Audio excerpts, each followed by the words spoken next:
Welcome to Reddit Reader. People who have been on TV game shows. What are some behind the scenes secrets that regular viewers don't know about? I was in the audience at The Price is Right. You wait like 4+ hours just to get into the taping. They come by and give you a short interview to see if you are a good prospect to make it to contestant row. I was with a group of 4 and none of us made it. The studio audience is significantly smaller than it appears on TV. Drew Carey told jokes between filming. The set is tiny, the wheel is tiny, no secrets to reveal except that they must use some serious lenses and angles to make it appear bigger. It was a long day, but it was a cool experience. I was on Wheel of Fortune. You have to get there at 5 a.m. where you draw straws with other contestants to decide when you will film. They film the entire week of episodes in one day. Pat Sajak is incredibly friendly and interacted with us on every break. The wheel is heavy. They tell the audience to clap and cheer, and they film that to edit in during appropriate events. If we didn't cheer or clap loud enough, they have us retake it. The same goes for grimaces, negative reactions, and shock or surprise. I was on one that required like 30-second shot, don't quite remember, of the contestants scrambling around picking up the supplies they want. Turns out we didn't need nearly that long, but they had us continue to scramble and push through even though there was plenty of space and no real rush. Producers keep an eagle eye on contestants throughout the day, even escorting you to the bathroom. This is because of the quiz show scandals of the 1950s.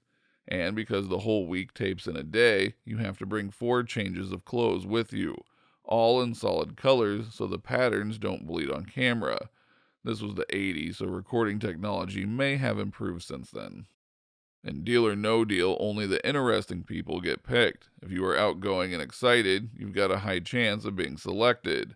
Also, if you appear to be their target contestant but turn out to be a dud, then I think they have the option of not putting you on air and no prize for you. Whether that is a threat they follow through with or not, I'm not sure. I was on a trivia show and the game was over, but the other 2 players tied, so we had to do more questions until one of them got one wrong. That way the final scorers would have a clear first, second, and third. There's an indicator that tells you when you can chime in with your clicker when responding to a trivia question or clue. If you try to ring in before it lights up, you are locked out for a few seconds, perhaps long enough for another contestant to ring in. In Jeopardy, the indicator is a set of lights on the perimeter of the big board.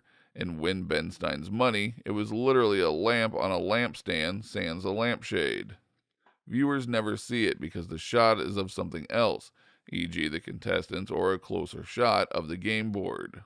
I was on Win Ben Stein's Money in 2002, became the episode's champion but couldn't beat Ben in the bonus round, and Jeopardy in 2013. Led at the end of Double Jeopardy, but the competition was tough. Bet big on Final Jeopardy, but blanked, losing and coming in third. For Jeopardy, they tape 5 episodes, a week's worth a day, 2 days a week. The same crew works on Wheel of Fortune, which is literally next door.